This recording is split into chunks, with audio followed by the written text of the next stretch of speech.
Hi guys, welcome to the latest podcast of YarninBlak. Today I've got a really special friend on, Jenny. I'll introduce you to Jenny in a second, but I first would like to acknowledge the traditional custodians of the land that I'm calling in from. I'm here in borne on the land of the Wurundjeri people, and I want to pay respect to their elders past, present, and our future young people that are showing great initiative who are going to be our leaders in the future. Today I've got a very special guest on, one of my friends, Jenny. Hi, Jenny. Hi. So I might just start straight away with who are you, where you're from? I'm Jenny Ockwell. I'm the current CEO at the Dandenong District Aborigines Cooperative. But I was born and bred on country in Healesville. I'm a Wurundjeri elder, and I've got very strong bloodlines through Jarjarung, Nurayilum and Wairaroo. Cool. And how long have you been CEO for? I think it's coming up 4 years, or it's just past 4 years, I think. Maybe it's 3. Sometimes time is lost. Yeah. But you've been at the co-op for many years before being the CEO. Yes. The family moved down here from Wangaratta in 1977, so I became a member in 1977. When I was 20 years old, I was elected to the board of directors for the first time. And I've had numerous stints on the board of directors, also held a number of positions on the board of directors, at the cooperative as an employee, even whilst I was employed full-time, mainly with Centrelink, as it is now, Social Security in those days. I'd be on maternity leave or something and they'd need something fixed at the co-op, so I'd get a phone call saying, can you come in and set up a filing system was probably the major one that I remember. There was no filing system, so I set all that up. So going back to 1977, numerous positions and roles at the co-op. Yeah. What makes you, what do you love about the co-op the most? I think because it epitomises the principle of community control. We still have, as nearly all cooperatives do in Victoria, Aboriginal cooperatives, we still have a board of directors that are elected by the community members, undergoing, phases of change all of the time. You have to do that to keep up with legislation. But primarily the board of directors are there because they care about the community. And I firmly believe, and I will testify to what I think I witness day by day, day in, day out, and that is the commitment of the Aboriginal staff at the cooperative. We all work there because we care about the community. We want positive change. We want positive outcomes. And the co-op's the place to do it. We're an Aboriginal community-controlled health organisation, so everything that we do has a health focus. So you're looking at those social determinants of health in everything that we deliver. So going back to when you were young, where did you go to school? I did both primary and secondary, up from preps right through to year 12 in Wangaratta. Yeah. How much Aboriginal studies were you taught at school? None. I got an E in Form 2. So what's that these days? That's year 8. Yes. Because we had to do a project on discovering Australia, the discovery of Australia. Yeah. Of course, there was no computers in those days. So I spent hours in the library going through encyclopedias and Australian history books and things like that. And I can still see it to this day. We were very, very poor, so we didn't usually get, us kids never usually got the resources that were demanded in projects that you had. And this one required a piece of cardboard that you had to go to the newsagent and buy, and Mum and Dad, gave me the money. I think it was like 20 cents or something, which was a lot of money, to buy this piece of cardboard, and I bought bright yellow cardboard. And I did a map, hand-drawn map of Gondwanaland, as it was called back then, the landmass before the seas rose. And I did footprints from Asia down into what is now Australia's landmass. and then how it spread out through Australia mainland. And I didn't mention Cookie. And because I didn't mention Cookie, I got an E.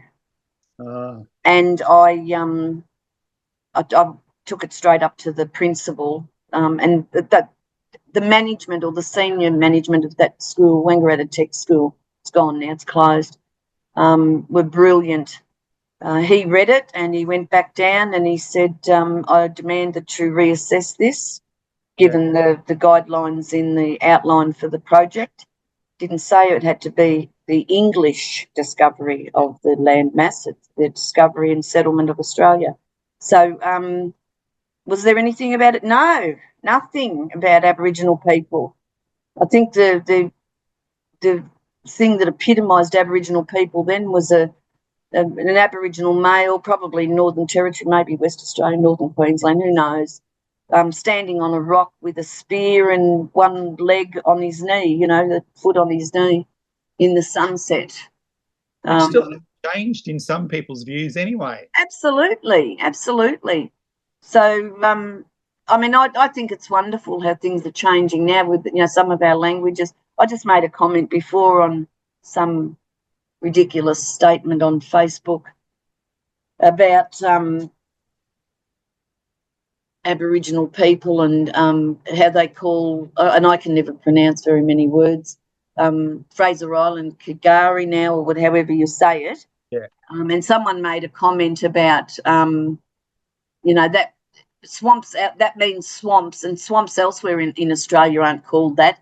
So, it's just a play on words and blah, blah, blah. And then someone else said something about wanting money. So I did a spiel on how many, I said, Australia pre-colonisation was similar to Europe. This is the example I give a lot of people.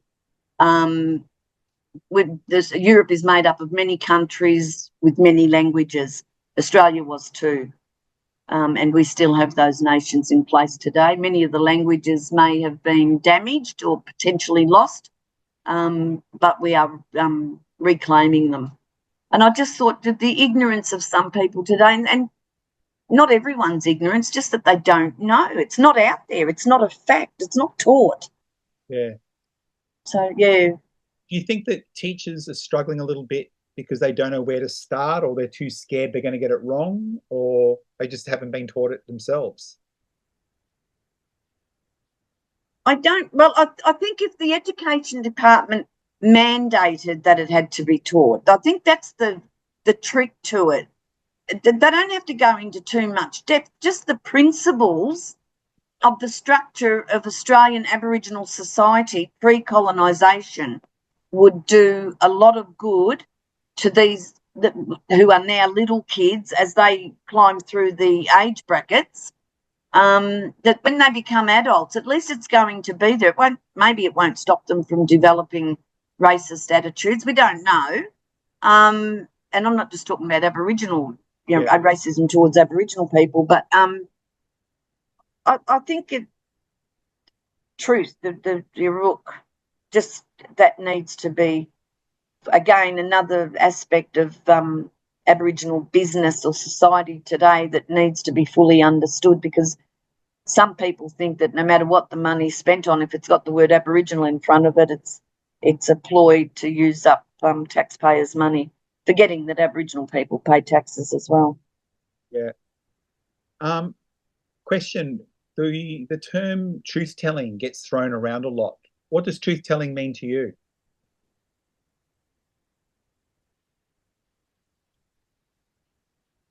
There's a lot of aspects to it, and I think it depends on what I'm experiencing on the day and the manner of the experience. But basically, if I had to sum it up,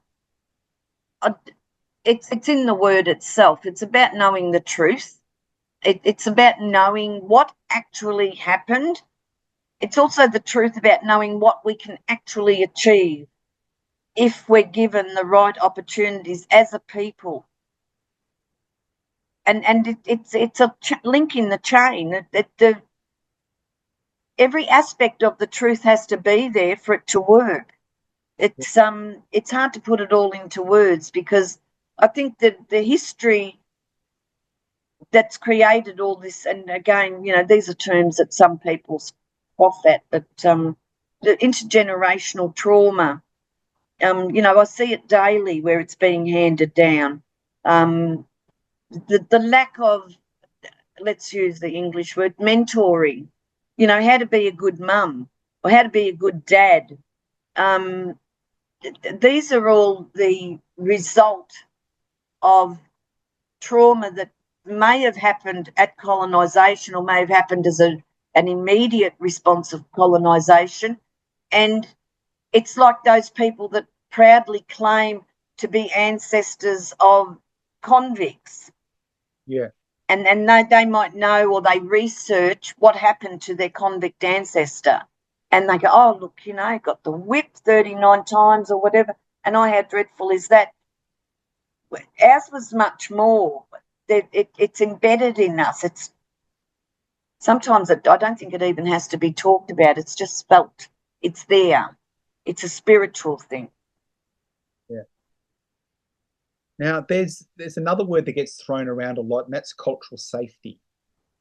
What does cultural safety mean to you, but what makes you feel culturally safe when you go to organisations? Well, obviously, probably the main thing is the recognition of who we are, we collectively, of who I am as an individual, but also it's about the atmosphere when I go somewhere. Cultural safety has got so many aspects to it. And look, to be quite honest with you, it is a consideration that has to be given to every culture. But when you're in an Aboriginal organisation, it's the Aboriginal culture that should be the visible one, and the culture that should be felt and understood and accepted. And like if you come into the co-op as an employee, you are working for the Aboriginal community. Yeah. We are funded to deliver services to the Aboriginal community. It's not that we don't want to have X, Y, or Z. We're very respectful of X, Y, and Z, but it's not what we're funded to deliver services to. So whatever need they have is not something that we can meet. That's not disrespect. It's not lack of cultural understanding or cultural safety for those specific groups. Cultural safety is, to encapsulate it to me, is to feel proud and safe, as I said before, in who I am, where I am, and those Aboriginal Torres Strait Islander people that are with me should feel safe as well. Yeah. You mentioned respect and disrespect. In community, how do people, what is the difference between, how do you see respect? Respect, whether you're Aboriginal or not, comes with a basis of understanding and acceptance. So you need to understand the issue in order to respect the outcome of a decision, the justification for a decision, the actions of an individual because of the decision. So the understanding is vital. There's many facets to that as well. And disrespect is the opposite of that. It's about rejecting the decision, the reason for all of that. So respect can be applied to so many different things. As I've said, probably the one that I deal with the most at the moment is respect for change. Yeah. This is the 21st century, and organisations are evolving if they want to survive, if they want to be sustainable. And in order to survive, there's an evolutionary process that has to be undertaken. If you don't undertake it, you're either going to come to crunch time where you fail and your funding will be pulled and what have you, or you've got to take the steps to implement change. That change has to be respected. Whether you like it or not, whether you're going to utilise whatever is changed or not, it's got to be respected from afar even. If you disrespect it, there are ramifications that are going to be felt by many. And so there's an aspect of that acceptance and therefore that respect that needs to be understood and verbalised quite a bit for it to be understood. It's not always successful. I find mostly it is, but there is some, and bless them, we wouldn't be here without these older community members and those that have passed, bless them. But I'm feeling it. I'm at the stage where I'm starting to balk when something is introduced that I've approved the introduction of it because I've identified and understand the need for it. But when it comes time to actually utilise it, I'm pulling my hair out. I just can't keep up with it. How many passwords can one person have in a lifetime? For goodness sakes. It's just getting beyond a joke. But yeah, the respect and disrespect both come from understanding or misunderstanding or refusal to understand. Yeah. Now, we actually have you'd see this as well. We get a lot of young Aboriginal people that don't know much about culture, that know of their Aboriginality, and they want to know more. Where would you suggest would be a good starting point for them? Obviously, the first thing I'm going to say is your local Aboriginal co-op. Yeah. Because some have funding for programs that can help kids connect or find connection. But if they don't, we don't get funded for that, but we know where to refer those kids. Now, usually, I won't say usually, frequently, there is an underlying reason, an underlying outcome of not knowing who you are and where you're from. And that involves alcohol and other drugs, mental health issues.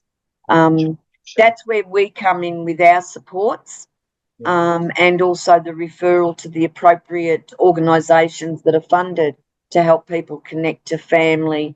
But we always invite young kids who are just starting their journey to discovery to keep connected with us. Just because they don't know who they are, we don't refuse services or supports. Yeah. Now, there's also, I'm just trying to say this in a different way, there's also a bit of a divide between where Boonwurrung land and Wurundjeri land is as well, and where the co-op kind of sits. How do you explain that to people exactly? Well, the co-op is a non-political organisation. Yep. And I've just said that I'm a Wurundjeri elder. Yep. So when I'm at work or representing the cooperative, I don't have an opinion. Yep. So today I'm not going to voice my opinion, but what I explain to people is that this is a situation that is undergoing constant negotiation between the bodies. There are three parties involved, so it's Wurundjeri, Boonwurrung and Bunurong. And the cooperative doesn't identify one or the others as the First Peoples. That's not what we're funded to do. Yeah. I knew you were going to say that, but I just wanted to make sure that exactly what you were going to say. What are some stereotypes that are still around that you hear about Aboriginal people that we want to change? Lazy. Yeah. Lazy people don't want to work. And this is an old one, but by gee, it's still current. We're only talking about this one on the 2nd of January when we came back to work. People had bumped into people that hadn't met Aboriginal people before. This perception that every Aboriginal person gets a Toyota Land Cruiser every year. You get free housing. You get free education. You get free this, free that, free everything. If only. I mean, how lucky would we be? I mean, who'd stop at one house? I can tell you, I'd probably be pushing the button to get more. I better talk to my bank manager. He doesn't know that. Yes, yeah. How dare he charge you a mortgage? The other one that I was quite shocked with this one because I hadn't heard it before. It's a couple of years ago, but I have heard it a number of times since. I was at the funeral of a very, very respected Victorian elder, and it was on country, that person's country, and it was at an old pub. The wake was at an old pub.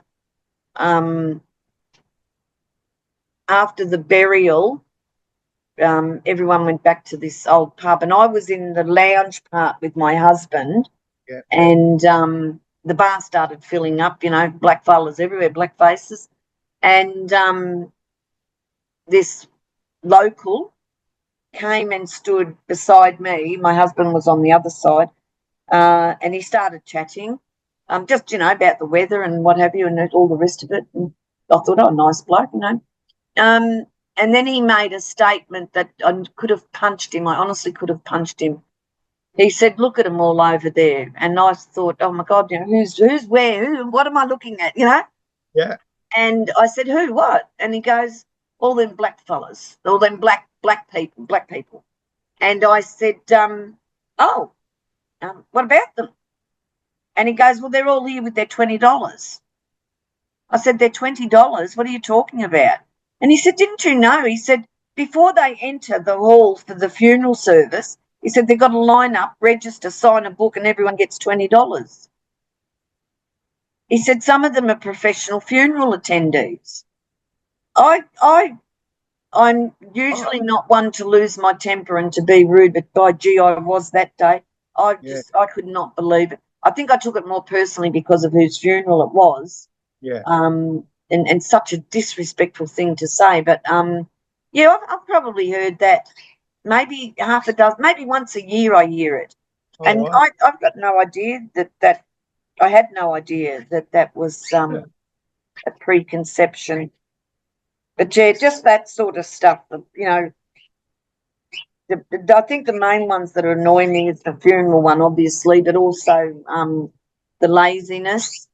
Yeah. I'd like to see a lot of mainstream work for the low hourly rates that our award feeds us. I know that there's I did a comparison last week with the SHADS award against our award, the Aboriginal Health Workers, whatever award it is, Aboriginal Health. And I think it was for a driving position, so for transporting people around, clients and that to appointments. And the SHADS award, I think the SHADS award was like $38 an hour or something. And the ACCHO award is $22 an hour. I mean, that's just yeah. So that's something we've got to look at. I mean, nothing stops us as an organisation paying above award, as long as it's contracted and all the rest of it. But we've got to start looking at creating internal equality before we take it much further. Yeah. Now, if I could give you a magic wand, which I've got one here, you can see my magic wand. Yes, I can. And $1 zillion, which I don't actually have with me, but if I could give you $1 zillion and go fix something in Aboriginal affairs, what would you like? Where would you start?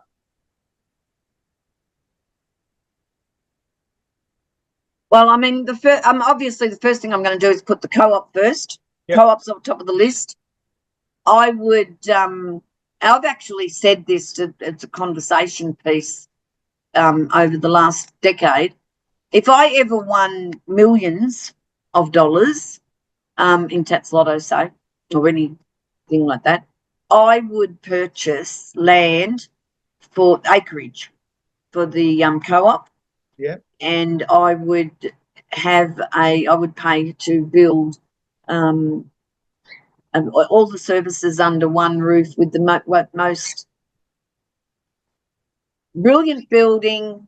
I can visualise it, with all this Aboriginal aspect to it, the art, the textures and all of that, the trees, with the central meeting point in the middle, and service areas for women's health, men's health, youth, elders, everything, like, diabetes, all of those, again, those conditions that are a result of social determinants. And I'd put a clause on it, like a 99-year peppercorn lease, and if it can't be sold unless it's sold back to my family or something like that. That's always so $1 zillion. Once I could tick the box, yes, DDACL's been looked after, then I would probably do it for every ACCHO in Victoria. Yeah. That's the issue of health and the targets that we're closing the gap. I don't like the principle of national closing the gap targets, because sometimes I do, some of them are spot on, but we have targets and issues in Victoria and locally that sometimes we can't produce programs or have a strategic plan in relation to addressing those issues because of the funding. Because you put in a predetermined budget, and if that's ticked off, you can't change it. So, things like increasing STIs in youth, that shows a need for education and some health promotion. We don't get health promotion dollars. So things like that. And I think that that's something that Victoria would benefit from. I'd also do something for homelessness amongst our mob. Not necessarily permanent accommodation for them, but somewhere that they're safe and well for a set period of time so that they could get on their feet. Maybe, something like 12 weeks so that an external mainstream organisation can utilise that time to actually find them somewhere permanent. Because this, become homeless today, and there's a shock period afterwards while you settle into that mind frame, and then by the time you seek help, everything's more complicated. So I think it's a good idea to have Aboriginal organisations to have that type of facility where we can say, okay, you've got room number whatever for a 12-week period. You know what date you have to do. That also assists self-determination. Get off your butt and we'll support you to do this yourself. Yeah. And I think that's really important moving into the future, that we empower our mob to make decisions for themselves, and we empower and we support and we drive that achievement for them. They do it. We're just there in the background. Yeah. And the difference is we're providing a hand up, not the hand out. Yes, exactly. Yeah. So that's what I'd do with the trillion, but I probably need a couple of trillion. Trillion. I'll keep looking around my room for the bags. I know I'm just watching the time. I've got a couple of other questions, and that is, where do you see yourself in 5 years' time? 5 years' time. Well, I can't say a coffin because I'm not going to get buried. I'm giving my body to science. Where am I going to be in 5 years' time? Well, I hope I'm in my house in Barmer.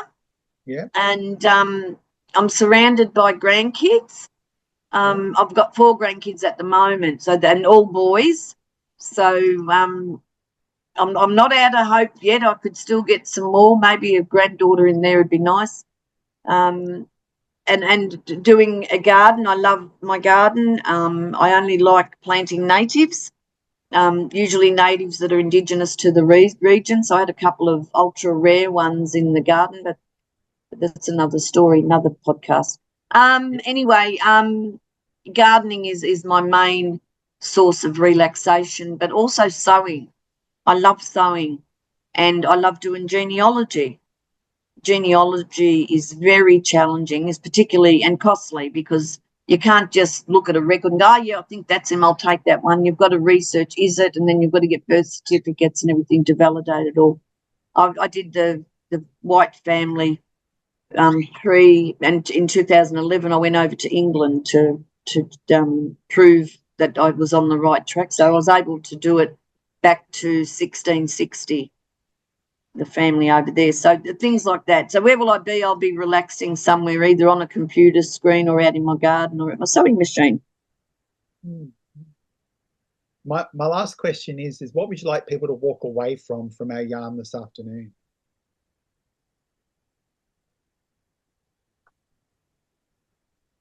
I would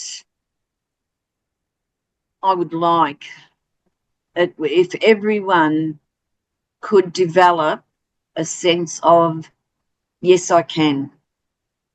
I can do this. I can do that. I can. I might not do it in one foul swoop, but I can do it. I was the first in my family to complete Year 12. That was Form 6 back then, 1976.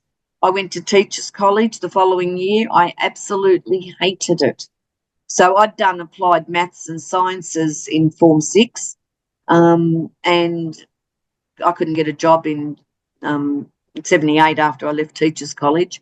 And so in 79, I went back and did Year 12 again in business studies, because I wanted a sort of sound job, you know, skill set.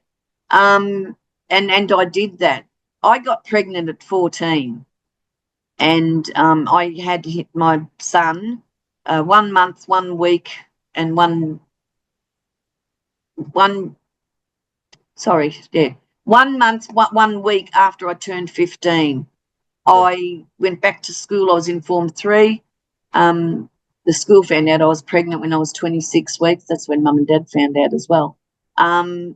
And I had to give up school then, but I did homeschooling, and unheard of in 1973. And I went back to school when David was 3 weeks old, and continued my schooling. That was a promise I made Mum and Dad, and I kept it. And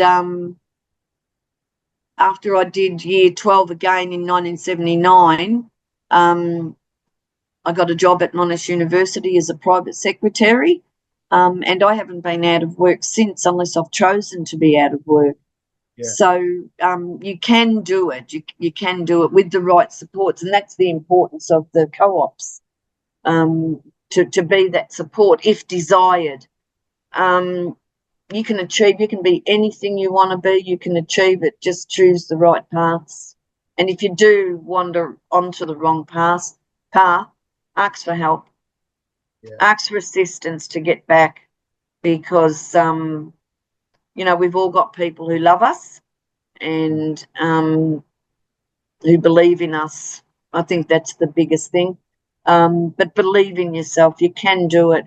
I'm 66 now, and I'm halfway through a master's, or just a little bit more than halfway through a master's degree in public health. So I love learning, and I don't ever want to stop learning. My philosophy is to learn something every day, something new. I think that's a really great philosophy to actually have, that you do learn something every day. It could be something small, like the breeding habits of honey ants or something. I didn't know that. But, you know, things like that. It can be something minute, or it might be something colossal. And I go, wow, you know, that sort of stuff. Yeah. And to learn through conversation. Yeah. Well, I want to thank you for hanging with me today. It's always a pleasure to talk to you. You know how much I love and care for you and the work that you do. So I just want to say thank you very much. And you know how much I love working with the DDACL as well. So, guys, I want to say thank you to Jenny, and I'll see you guys in the next podcast. And thanks, Jenny. Oh, thank you for having me. And we love you too. You're on our preferred supplier list. Okay, thanks you. Thanks. Bye. Guys.